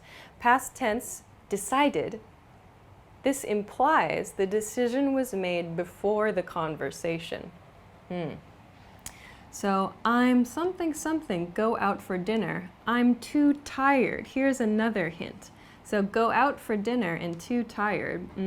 This should probably be, I'm not going to go out for dinner. I'm too tired. So this person has decided, I'm not going to go out for dinner. We should use going to, the negative not going to, because the speaker made the decision before the conversation happened, and there's a high level of certainty. There's a high chance that this is going to happen. So we should use going to in this sentence. Okay, so the next sentence I included because I think it's a really good one to remember. Anytime you visit a bar, a restaurant, some kind of service situation, you can use this pattern specifically to make a request for something. So let's take a look. Here, my example sentence is, I something something have a glass of wine, please. In this case, maybe it's at a restaurant or at a bar.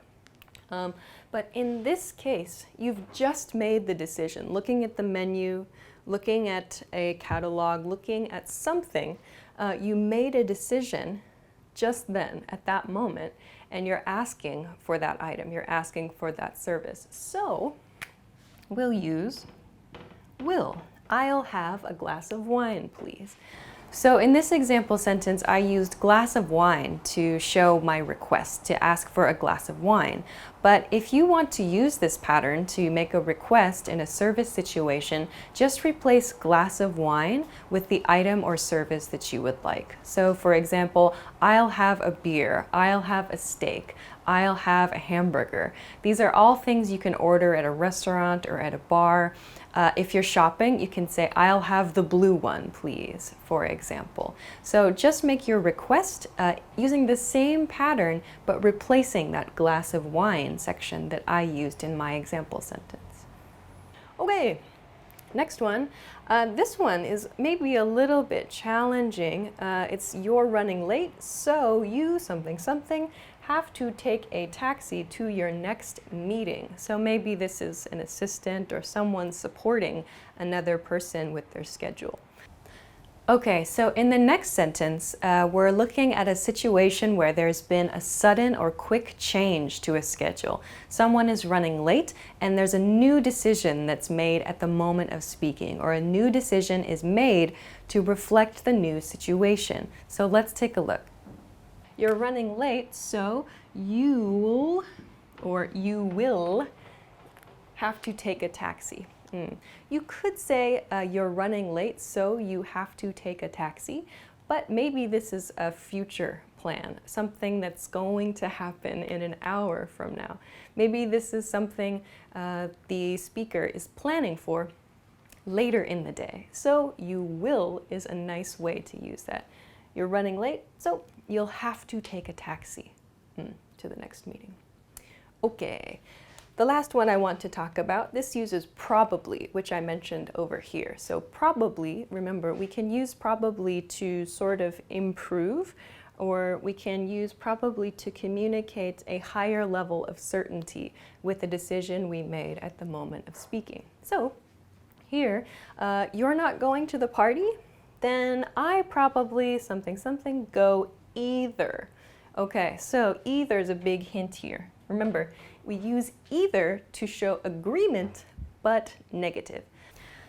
Okay, so in the last example sentence for today, we're going to look at a situation where the listener has heard some new information. They use the expression, you're not going to go to the party, so they're confirming new information they have just heard. After that, they're going to make a decision about what their plans are for the party. So let's take a look. We know that probably can be used with will and won't, and we know from then the speaker just made this decision, and we know it's a negative with either. So we should use won't. You're not going to go to the party? Then I probably won't go either. So the speaker uses won't here to show a decision made at the moment of speaking, but the speaker also uses probably won't to show there's a high chance that this is going to happen. There's a high chance that this is the future plan. Probably won't. Okay, so there's a lot of information communicated there with small words like then and either and probably as well. So please keep this in mind when you're trying to decide when to use will, won't, going to, and not going to. Okay. So that's my recap of a few useful grammar points, how to talk about your future tense plans. So I'm going to finish the lesson now. I hope that you enjoyed this lesson. If you have any questions, please feel free to leave it in a comment, or if you want to try out a few practice sentences, please feel free to leave those in the comment section too. If you haven't already, please be sure to like this video and subscribe to our channel too. If you want to find more stuff like this, more lessons, more information like this, you can check out EnglishClass101.com. Thanks very much for watching this episode, and I will see you again soon. Bye-bye. Hi everybody, and welcome back to EnglishClass101.com's YouTube channel. My name is Alicia, and today we're going to talk about basic adjective comparisons. So today I'm going to explain how to make a basic adjective comparison. We'll talk about short adjectives, long adjectives, and some sample question patterns and some sample statement patterns you can use with this grammar. So let's get started. Okay, so first I want to talk about short adjectives. So short adjectives are adjectives that are 1 to 2 syllables long. A syllable is the beat of a word. So for example, the word small has 1 beat, small. The word fast has 1 beat, fast. Pretty has 2 syllables, pretty. So a syllable is like the beat of a word. So for short adjectives, adjectives which have 1 to 2 syllables, to make the adjective comparative form, we use the adjective plus ER. This is how we make the adjective form, the comparative form of the adjective. However, please note, if the adjective ends in a Y, like pretty, The form is still the same. It's the adjective plus an ER sound, but the spelling does change. So if your adjective ends in a Y, please drop the Y from the end of the adjective and add IER instead of only ER. This is special. It's only for adjectives which end in Y. So please be careful with spelling. In pronunciation, it doesn't make that big of a difference, but just please note it when you're writing things. Okay.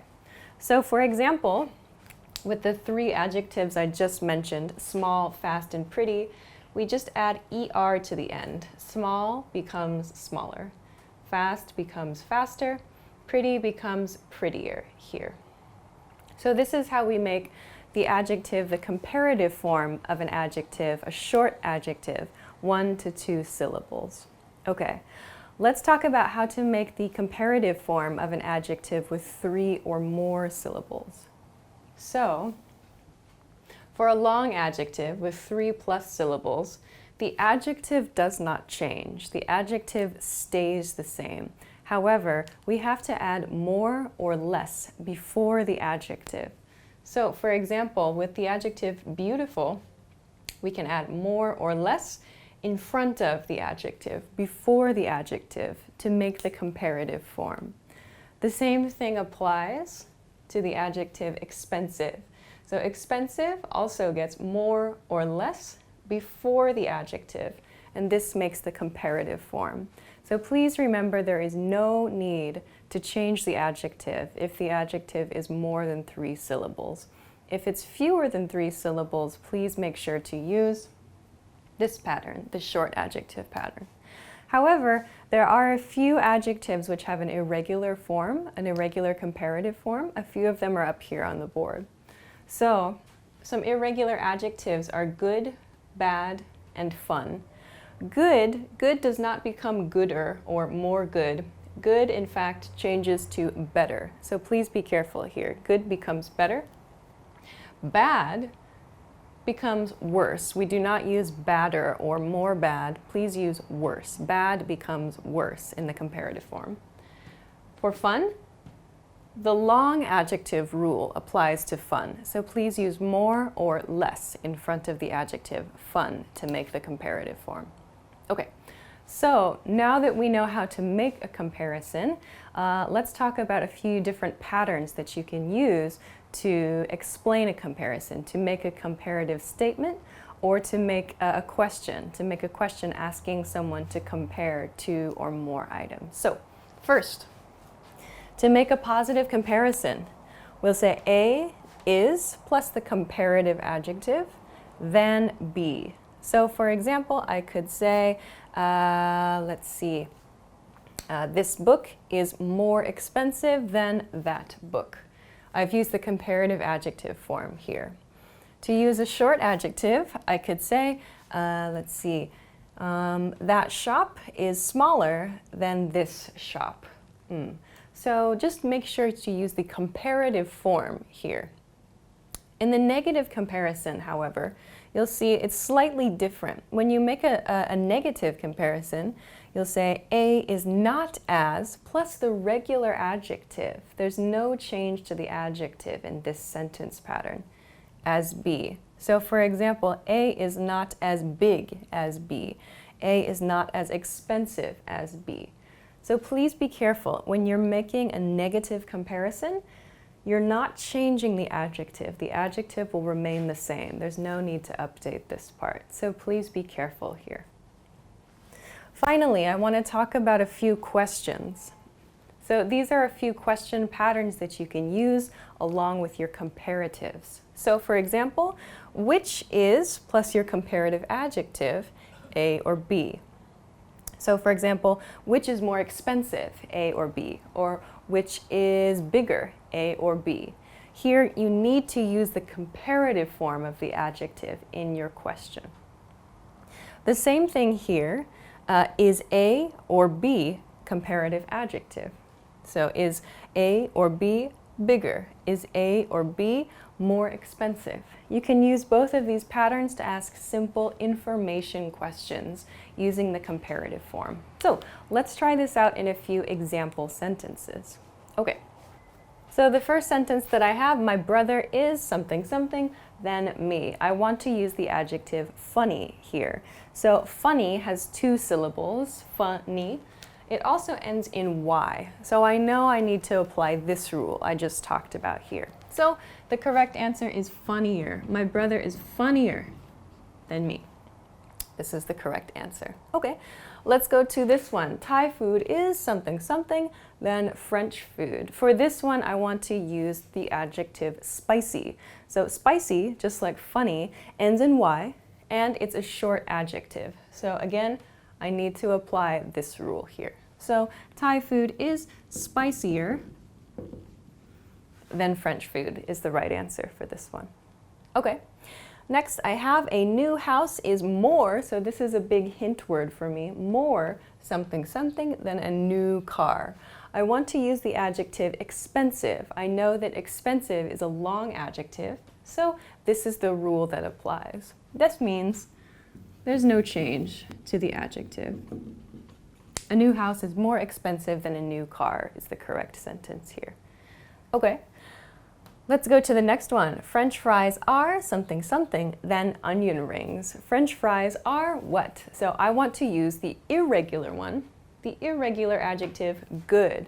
French fries are good becomes better in the adjective comparison form. So French fries are better than onion rings is the example sentence. Okay. So let's go to next. Batman is something something than Superman. All right. So for this one, I want to use the adjective exciting. Exciting. So exciting has 3 syllables. I know I need to use the long adjective rule here. So Batman is more exciting than Superman is the correct answer for this one. Okay.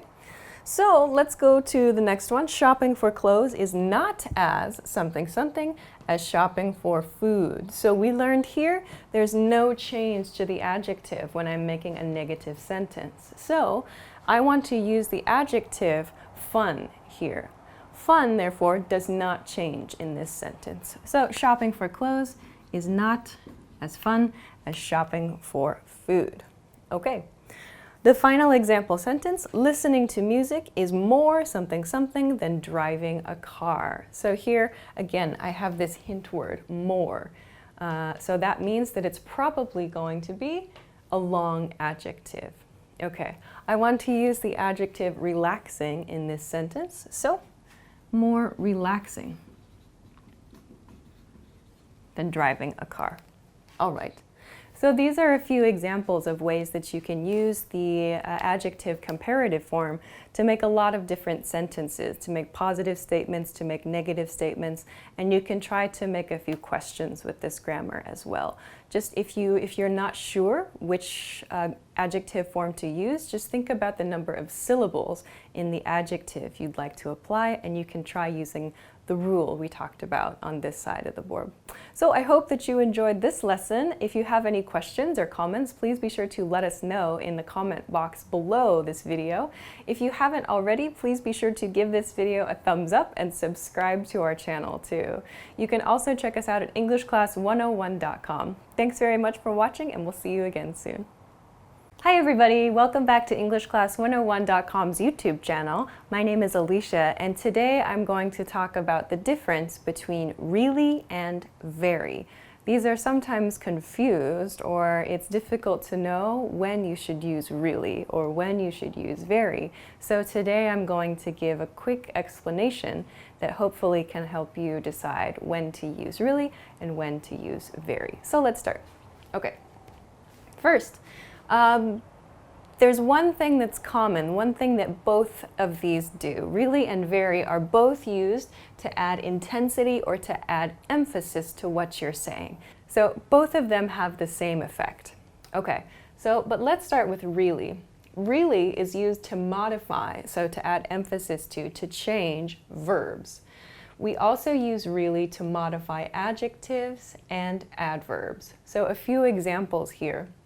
This sentence, you're really funny. So funny is an adjective. We use really before the adjective to modify. So this gives emphasis to the word funny. Then we have this word fast. This is an adverb in this sentence. He runs really fast. We add really to show he runs really fast. It emphasizes the speed at which he runs.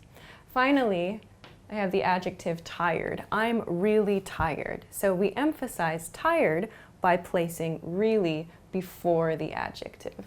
So we can use really to modify verbs, and we can use it to modify adjectives. Okay, we'll talk a little bit more about the verbs part a little bit later. Okay. Let's go on to very, though. So very is used to modify adjectives and adverbs only. We cannot use very to modify verbs, so please be careful. You cannot use this with a verb. We'll see this in just a moment. For me, however, a recommendation, I tend to use very more in negative sentences. I don't use really so much when I'm making a negative statement. So let's look at a few examples. First, this sandwich is very good. So good is my adjective here, so I use very to modify it. Yes, I can use really here as well. This sandwich is really good is also a correct sentence. The next one, you're not very funny. So here's a negative that I was talking about. Funny is the adjective in this sentence, and saying not very is a negative statement. You can say you're not really funny, but to me it sounds a bit more natural to say you're not very funny. Here's one more example. He doesn't run very fast. So again, I have the adverb fast here with very and my negative. So he doesn't run very fast emphasizes that he is not a fast runner. Okay. And finally, they're very rich. This one uses an adjective, rich. They're very rich. We can say they're really rich. Both are correct. So let's take a look at some example sentences. And in particular, I want to point out a few cases where we can use really with verbs, as I talked about here. So let's take a look. Let's look at the first sentence. The sentence here is they something something like vacationing in France. So here I have the verb like. We know that really is only used to modify verbs. We cannot use very to modify verbs. Therefore, the correct answer here is really. They really like vacationing in France. Okay. The next sentence, my schedule is something something busy. We see that busy is an adjective. My schedule is something something busy. So really and very are both correct. I'm really busy. I'm sorry. My schedule is really busy, or my schedule is very busy. Both of these are correct. In the next sentence, that restaurant wasn't something something good. So I mentioned that this one, very, is something I tend to use more in negative patterns. So here we have a negative. We have the negative wasn't in this sentence, so that restaurant wasn't very good. Sounds nice, okay? The next sentence, it's something something rainy today. So rainy, we have an adjective here. It's rainy. That means we can use really or very. Also, it's a positive statement here. Okay. The next expression, your boss seemed something something angry with you. Again, here's an adjective.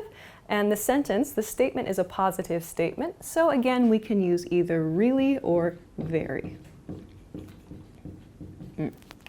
Okay. Let's go to the next one. She something something eats a lot. Here we have the verb eats. She something something eats. Because it's a verb, we know we can only use really in this situation. So she really eats a lot is the correct sentence here. Okay. Similar, we have he something something hates cats. So hates is our verb here. Again, the same rule applies. We can only use really with verbs, so really is the correct answer. He really hates cats. Okay. One more. I something something hope we can I something something hope we can catch up soon. So once more, our verb is hope. I hope. We're emphasizing. I really hope. So these three all have the same pattern. They're all modifying a verb here. Okay, Final one, this is something something easy. So easy is an adjective. We can use really or very in this case. This is really easy or this is very easy. Both are correct in this case. All right. So that's a quick overview of when to use really and when to use very. Please remember you can only use really in front of a verb, and if you're making a negative statement, try to use very instead of really. It'll sound a little bit more natural. I hope this video was useful for you. If you have any questions or comments, please be sure to let us know in the comment section below. Otherwise, please make sure to like this video and subscribe to our channel if you haven't already. Also, please check us out at EnglishClass101.com for more good information. Thanks very much for watching this time, and we'll see you again soon. Bye! Now that you're finished with this lesson, want to know if your English skills have improved? Take our free assessment test to assess your language, discover your true learning level, and get free access to a language course for your specific level. An easy-to-follow course where you learn the real language, the everyday conversations that you'll soon have, and absorb these practical conversations just by listening along, with quick audio and video lessons from real teachers. So click the link in the description and sign up for a free lifetime account to get assessed.